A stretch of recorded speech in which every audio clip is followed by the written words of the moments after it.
Well, what excites me the most is the solutions batch that we can provide to these people with these different stories. Like, because in the end of the day, we're a platform, we're a tech platform, but really it's a basket of individuals, right? It's kind of the ability of anyone going on there isn't really excited about putting keyboards to a screen. It's about it's about who's on the other side, right? It's who's on the other side of that. It's linking people with people and what they can do for each other. And that's what excites me is providing these opportunities that, quite frankly, just wouldn't exist otherwise.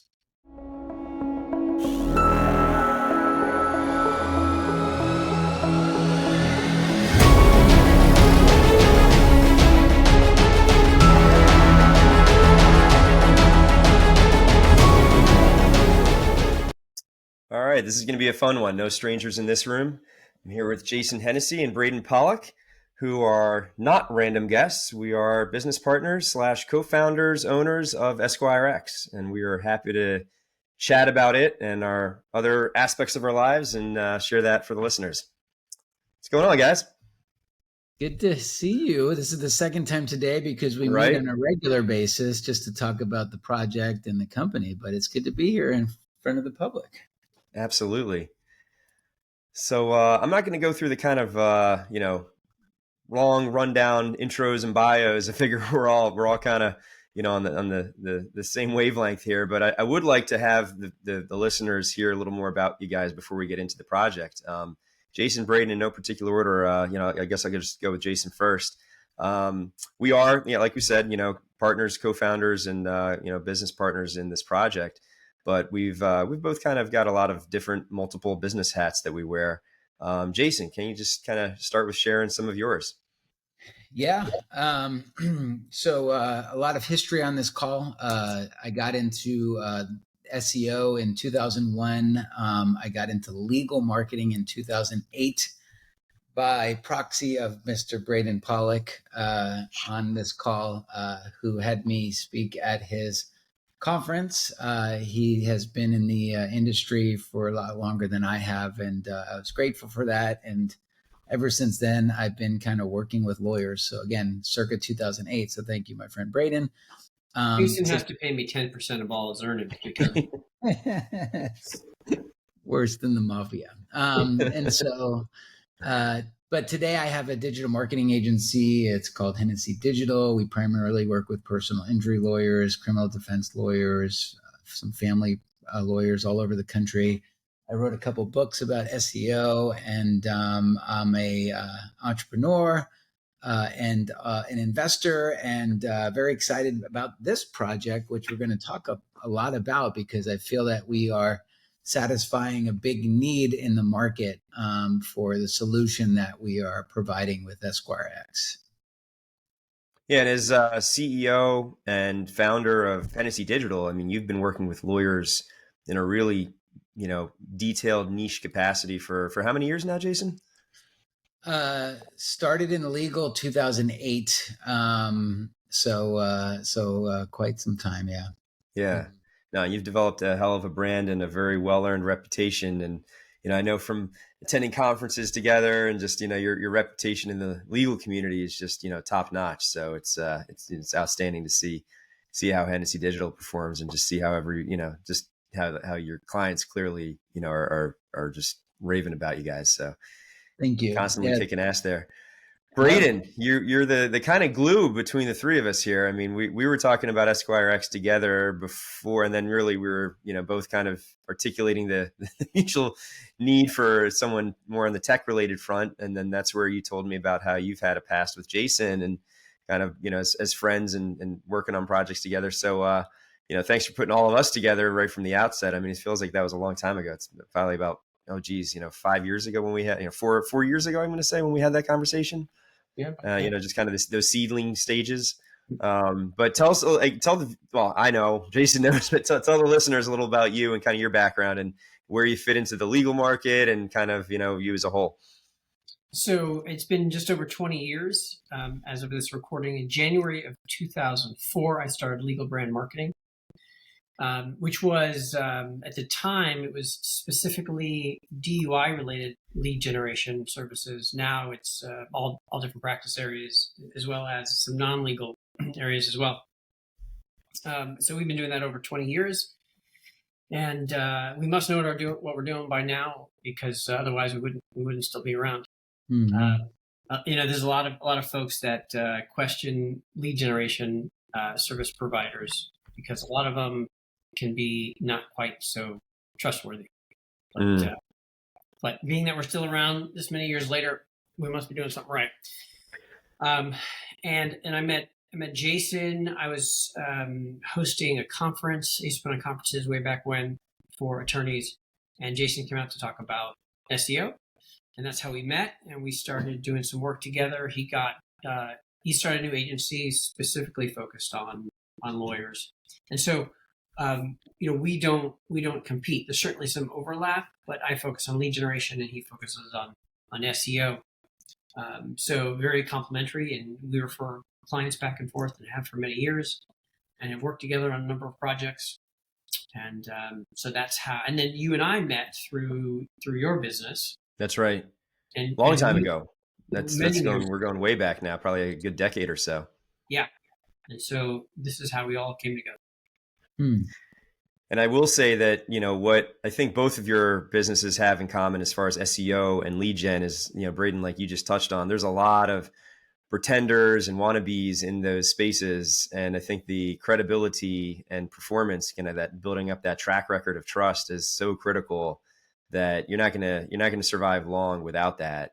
You guys are kind of the standard bearers that the other guys kind of try to knock off and pretend to try to want to be. And, you guys are basically there to make sure they have a tough time doing so. So, we've seen a lot of competitors come and go. I believe it as it should. So, I guess kind of just a good segue there. Cause, we mentioned, I kind of had this idea as far as, the seedling ideas of what, I saw from a practice standpoint as just a practicing day to day on the legal front.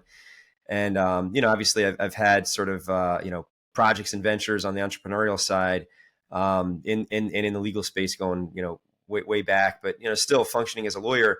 I did talk to you, Braden, probably a good 4 or 5 years ago about what I was seeing as sort of a market gap in how lawyers work with lawyers and kind of all the restrictions of the traditional law firm, model, especially for small, solo, even mid-sized law firms, and just, how overhead's a pretty rigid animal, and how getting work done, basically lawyers are just kind of, collective baskets of time and skill and expertise.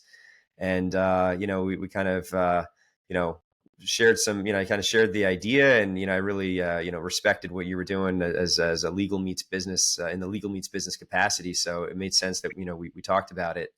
And I was really happy at the time that you made the intro to bring Jason into the loop. And, we hit it off, I think right from the get-go, those early conversations, and kind of just got to cement the glue as we, got together in person, conferences, dinners, and all that. So, it's kind of been a fun journey, we're working together as friends along the way.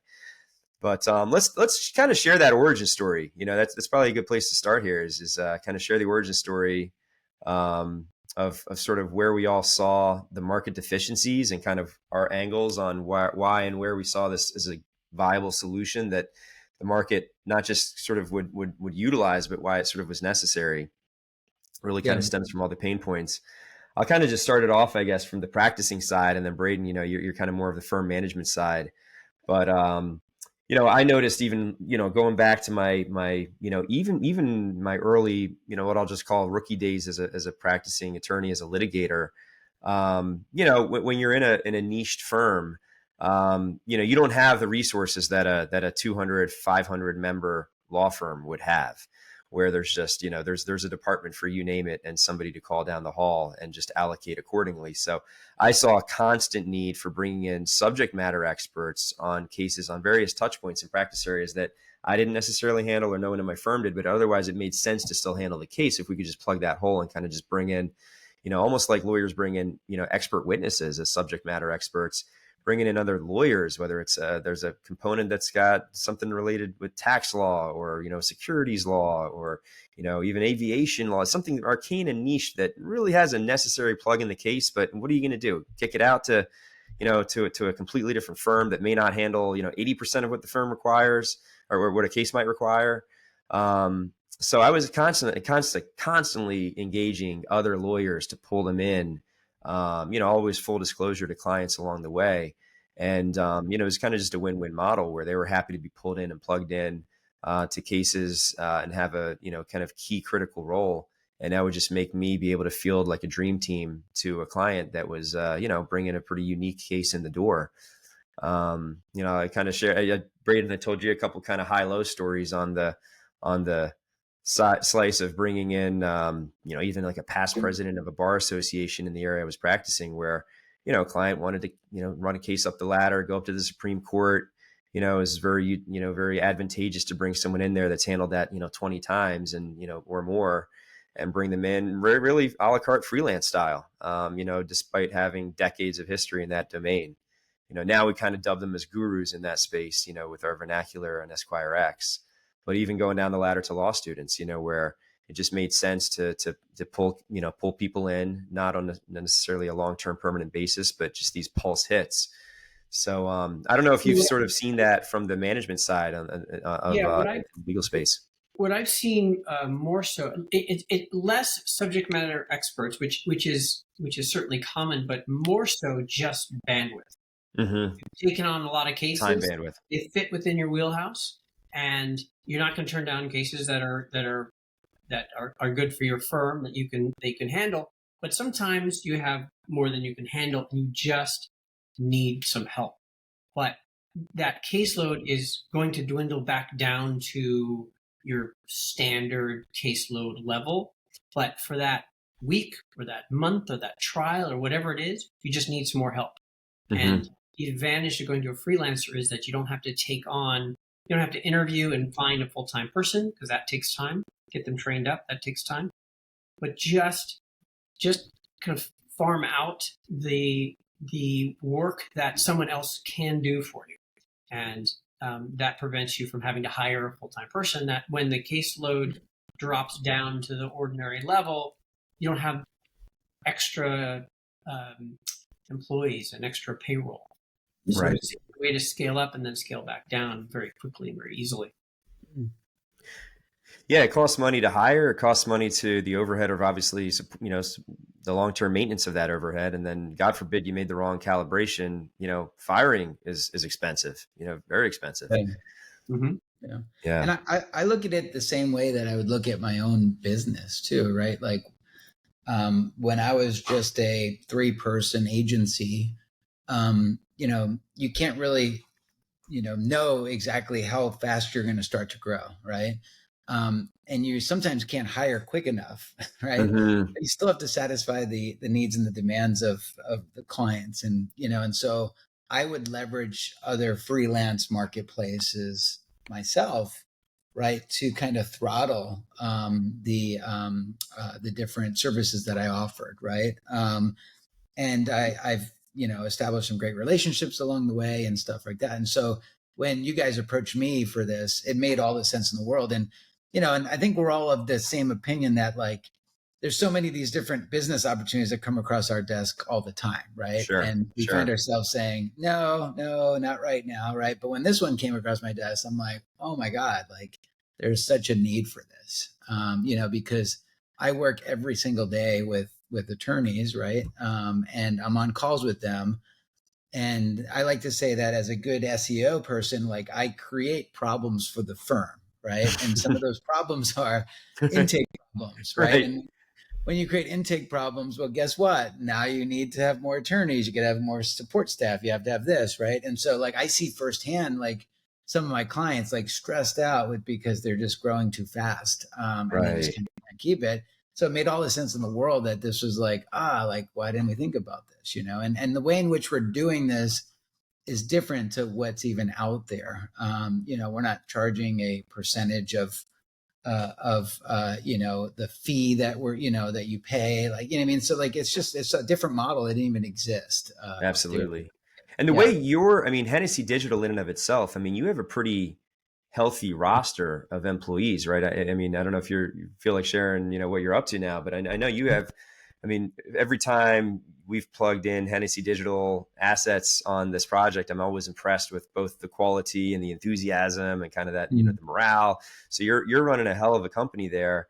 And, I mean, I think every time I talk to someone on Hennessey Digital's end, it's always like, oh, where are you based out of? I mean, you guys are pretty running remote We and, are. and lean despite your breadth and your volume. Like, is there's And that was all by design. And I did that because like you live and you learn, right? And so my previous agency, we had this fancy office, 20 grand a month, right? And all this overhead, but the problem with that is I had to recruit from a 5 mile radius of that office, right? You know what I right. mean? And so good luck finding world-class talent within a 5 mile radius of Sandy Springs, Georgia, where I was at the time. Exactly. Right? And so that was all by design. And so when I started my new agency, I'm like, heck, it doesn't matter where they are in the world. You know what I mean? Like it could just kind of bring in people. But so that's kind of the same thing here. If you need people to kind of write motions for you, they don't need to kind of be, within a 3 mile radius of your office. You know what I mean? So and certainly not, hey, they have to be down the hall in the conference room necessarily. It's even exactly right. Yeah. You got to pay for coffee. You got to pay for, I mean, there's all those other expenses that come along too, right? Yeah. Right. It seems silly now. I mean, especially nowadays with how just, let's just, how COVID really kind of forced people to adapt to what technology has to offer. It seems so antiquated to say that when you're considering, an employee's or a contractor's criteria of what makes them great for you out of, experience, enthusiasm, hustle, drive, creative thinking, the very first most important factor will be where are they geographically permanently? It just kind of seems a little, like who cares? It isn't the work. I mean, it seems like the work product itself, the reliability, dependability, speed will matter a heck of a lot more to what matters to you when you're requesting for, getting the work done. And it's just a different world than it was, 20 years ago, over 20 years ago when I started my agency, we were all in the same office and we started hiring remote, I don't know, maybe 15 years ago, just because of technology. And now you really, why would anyone open an office? It doesn't make sense to have the added overhead and then the restriction on who you can hire. Exactly. So, we have people all over the world. Yeah. Yeah. Yeah. And that's really how we've assembled our team on EsquireX itself now. I mean, we're on our calls. I mean, gosh, I lost track of how many time zones we're blending. I mean, we're literally an international team, and that's the beautiful part of it. I mean, we can literally recruit top talent in a very nimble, agile fashion and just, press the gas as hard as we need to when it needs to be pressed and throttle off when we need to switch gears, switch initiatives, switch, what the priorities might be depending on the time. Our team is diverse. We're all over. And Jason and I coincidentally both live in Los Angeles, but we didn't live in the same city when we started working together. Yeah. He was in Georgia. Yep, exactly right. It's just a coincidence. That's how it ended up. Yeah. Right. Had nothing to do with the origin. Nope. Yeah. So I don't know. Have you guys noticed? My thoughts are in general, and I've seen this for the last 20 years, is that I think the legal industry, compared to other industries, let's just say the marketing industry or music and entertainment, I feel like the legal industry is a little more conservative by nature and a little slower to turn the rudder, dodging the icebergs and kind of changing the currents. I noticed, for example, how discovery processes were so antiquated compared to what technology would support. And we're talking even 10, 15 years ago. And just what a very, I guess, reluctant adaptation there was in terms of shifting to more very obvious, very readily obvious options that were just ubiquitous in more corporate circles. And for some reason, lawyers are kind of by nature, I think, a little more conservative and slower to just kind of take that leap, take that leap to change. Maybe it's that risk avoidance nature of processing, liability concerns and what ifs and ethical rules and canons. And I don't know if you've ever noticed, Jason, certainly on the tech front, Braden on, sort of ingenious marketing ideas and initiatives on almost needing to sort of like create that comfort bubble of saying it's okay and it's actually better, and then the what ifs, the parade of what ifs in your head will actually work themselves out in a more advantageous way than how it's going right now. Yeah, it's same with advertising, right? You got so many people that were just so like tied to TV. TV's what works, right? And then all of a sudden, it's like, wait a second, the internet, like, what is this? I remember when Braden was like trying to convince lawyers that they needed a website. They're like, I don't need a website. You know what I mean? Like that was a hard sell back in the day, right? But, and their answer was, my clients don't come from the internet. Mm-hmm. And I said, well, of course not, because you're not on the internet. So, You're invisible there. How could they? And so, but it was an evolution. Eventually, they would come to us and we would build them websites. Now that's not even a conversation, right? Right. If you're in business, you're online. Sure. Yeah. If you're not online, you're not in business. Right. And it's moved so much further now. Now it's like you need to be on TikTok. Still a hard sell to an attorney that was doing TV advertising 30 years ago. Right? But you just kind of have to adapt to change, and I think that's really what EsquireX is. It is change, right? It will be kind of like a disruptor to the market. Being able to kind of connect those that need legal help with people that provide legal help, and those that are looking for work, with the people that are hiring, right? So exactly.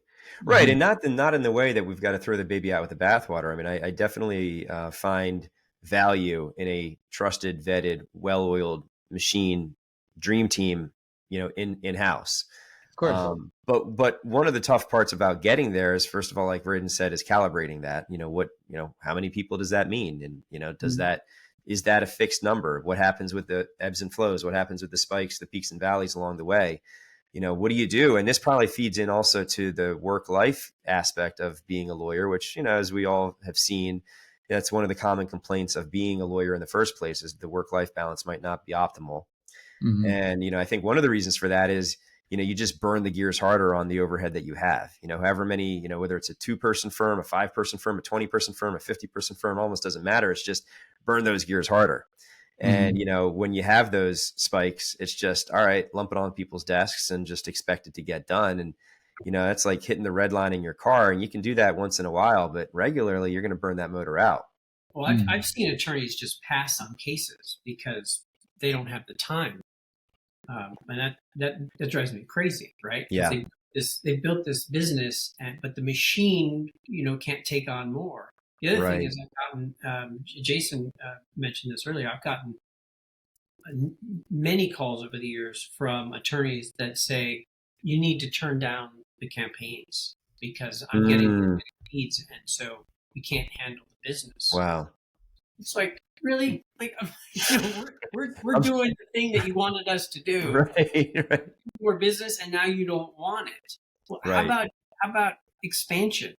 And if it's use freelancers, and if it's permanent, then hire permanent people. But expand with this business. Exactly. And one of the best ways to hire those people is, like we said, firing is certainly an expensive proposition if you get it wrong. Is make sure, what better way to vet someone than to try them out repeatedly when you're at your, burnout points, when you're getting deluged with fresh work. Start outsourcing what you can, and vet 6, 7, 8, 12 projects. And when you're starting to say, hey, listen, it just makes sense to hire this person permanently, pull the trigger with confidence.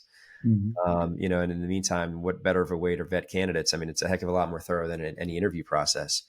One of the things I think that, is just kind of like, here's a sort of a hot tip for any, lawyers listening, is I don't think it's the best time to avail yourself of our platform only when you're at that red line moment. Certainly that's when you pull that fire alarm and say, I need it now.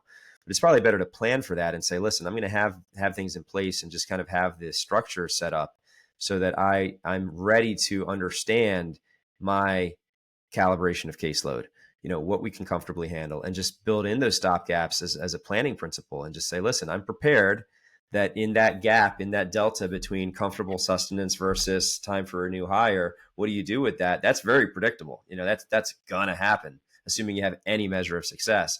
Don't be surprised by that, plan for that, and just kind of consider the set of options. And obviously EsquireX really provides them, the solutions to that. You can do that by going on EsquireX and building out your profile. Exactly. And even posting what you may need, right? Right. You can also look through resumes of attorneys or law students or consultants that can help you with cases that are coming up. You could even give a project to someone and test them out in the meantime. Then you're ready to go when you need that person. And we spent a lot of time talking about like people that have a problem, right, where they need to hire people, but there's also people that have a solution to the problem, right? And so those are the people that come in. We're not really calling them freelancers, but it kind of gets what they are, right? They might have their own practice, but they might have some extra time. They want to earn some more income, right? And why not do what you love, right? If the options are there, right? So we're just kind of bridging that gap, connecting those that have a need with those that have a solution, and and that's really the whole business model of what EsquireX is. Right, and the attorneys that are available for hire are people that attorneys that might be out of work, might be between jobs, they might be retired and just want a little bit extra work. They could be a small firm that just has bandwidth, and so they can pick up some essentially gig work, and add that to their firm. So there's a lot of flexibility. For sure. I've seen a lot of use stories of new moms, looking to spend extra time with the kids, toddler years, and they're looking to say, look, I want to keep my career going. I want to put in 25, 35 hours a week, but I don't want to put in 60.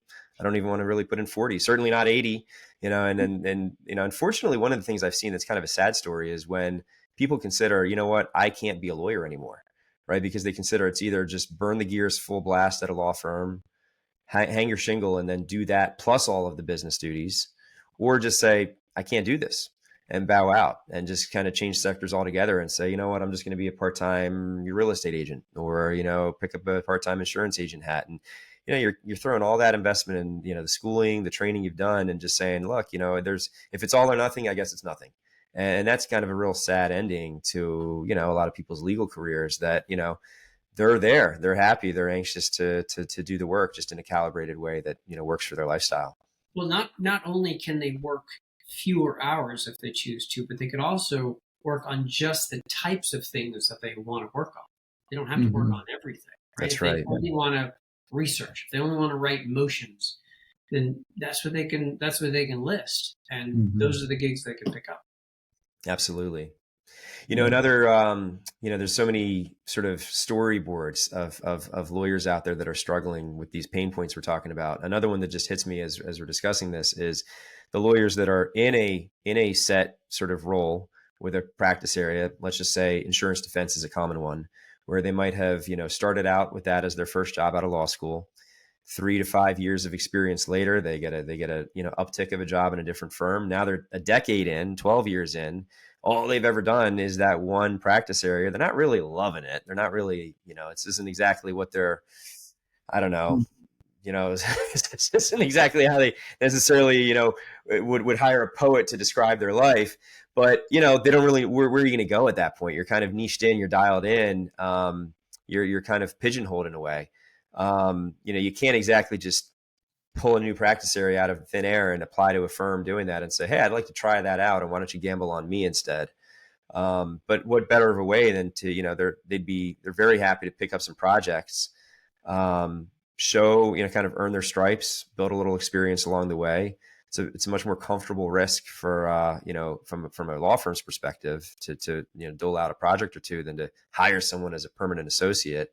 And this person can literally learn and pick up a new practice area and figure out, what, I love this, I hate that, this is exactly the direction I'd like to pivot into. That's a good use case. Yeah, that makes a lot of sense. I mean, I think what excites me, and we'll just go around the circle, but what excites me the most is the solutions batch that we can provide to these people with these different stories. Because in the end of the day, we're a platform, we're a tech platform, but really it's a basket of individuals, right? It's kind of the ability of anyone going on there isn't really excited about putting keyboards to a screen. It's about, it's about who's on the other side, right? It's who's on the other side of that. It's linking people with people and what they can do for each other. And that's what excites me is providing these opportunities that quite frankly just wouldn't exist otherwise. Yeah. I think for me, it's the same thing. Like if I ever go to like a legal marketing conference, right? And yeah, you got people that are watching people from stage and they're learning, but it's really like the deep relationships that are built as a result of the person stepping up and putting on the conference and taking that risk, right? Like deep friendships and working relationships, and kids are going to college as a result of like people that were connected at a conference and stuff. And so it's really no different than what we're doing. We're just doing it more from a digital perspective where we're connecting people. And I think there's going to be a lot of those same friendships and a lot of business relationships that are built along the way. And I think that kind of is what excites me most about this. I've been an angel investor for a long time, and people pitch me their ideas every day. And oftentimes what they're pitching is a solution looking for a problem. Mm-hmm. And what we've created is we have discovered a problem in the market, and we've created a solution for that problem. Yeah, fair. That's an important distinction. Yeah, it's not the tail wagging the dog like you said in that other, which is much more common. Yep. And the other thing is that we're all accessible, right? We're a small business right now. You know what I mean? So right. Like, we're going to get to know some of our members. We're going to get to know, some of the, those that are actually like putting up their resume and their descriptions and uploading videos and stuff. Heck, we might even host our own conference at some point, right? But like we were a small and humble company. We're not like this, $100 million backed company, so like we're very agile. We're going to learn from, the feedback that people provide us. So if you want us to make a change that would make your life a little bit easier, like we've got a full dev team that's going to make these changes. We're going to listen to you. So yeah, that's one of the things that I do kind of just love about how we're able to, how we've built this and how we operate is, we'll take an idea on a call. We'll take an improvement idea, any of us will bring to the table or, some, from our team. And, by a week later, 2 weeks later, it's already implemented, and just that agile pivoting and just like, hey, listen, let's just get it done. If it makes sense, let's get it done. Yeah. So I do hope that people listening, they understand that there's the passion involved on all three of ours end. We have kind of the, not just the experience mired in the industry, but also just that enthusiasm of hoping that it, really does touch people's lives, personally and professionally, in nothing but, the most uplifting ways. And I think we're all excited about kind of the directions this can take. We'd really like to see this become, the marketplace that we see it to be, where, it just becomes that one-stop shop for saying, look, if the guy's not available down the hall, if it's not if it's not for the permanent associate in the conference room, it doesn't matter. Let's not say no. Let's not say no and shut our doors, whether it's a time bandwidth issue or a subject matter expertise issue, and kind of plan for that. Even as, I would recommend lawyers even look at what are the things, what are the task items, what is gumming up your plate that, just probably shouldn't be something you're spending time on. Even if you are, even if you're, absorbing it yourself or someone in your team, does that make sense? Is that the best use of your time? Are you undervaluing the spend of your own hours in the day or the person who's hired permanently? I feel like lots of times there's almost this justification, like, well, I have Fred who's paid an X amount of salary, so I'm just going to load him up as much as I can. I've got Betsy down there, whether it's, senior associate, whether it's paralegal, doesn't matter. It's just load them up as much as possible. And that just doesn't, I think that's a very, almost just from a business perspective, a primitive way of thinking, as opposed to, is this the right task for that person's skill set? Is this really what I hired them for? Is this what they're here for? And just planning for success in that respect of saying, this isn't something I should, so let's kind of have that basket of tasks that's kind of, able to be delegated, able to be outsourced, able to be accomplished quickly. And if it makes sense that basket is overflowing, then great. That justifies a very clear, easy business decision on a new hire. Fantastic. That led to another bump in your volume, which, made you adjust your all your internal calibrations. So be it. And if anybody has any questions, they can reach out to us. There's a contact page on. Absolutely. We welcome that. And, I've been managing. Say that one more time, Braden, the contact info. There's a contact page on EsquireX.com. They can reach out to us, and we can probably help them between the experience that we all have here. I've been managing firms for 20 years. You founded a firm. Jason has been doing marketing and working with firms for many years. We can probably come up with a solution. So if there's a question, ask us. That's absolutely. Right. Yeah. Well, thanks, Stephen, for putting this podcast together. Appreciate it. Very enjoyed it very much, and good seeing you guys in this capacity. I look forward to when we talk next on our team meeting. But yeah, it was cool sharing kind of some of our thoughts with the listeners and the lawyers on our platform. And we'll see everybody listening on the inside of EsquireX. Thank you for joining us. Outstanding. Great seeing you guys.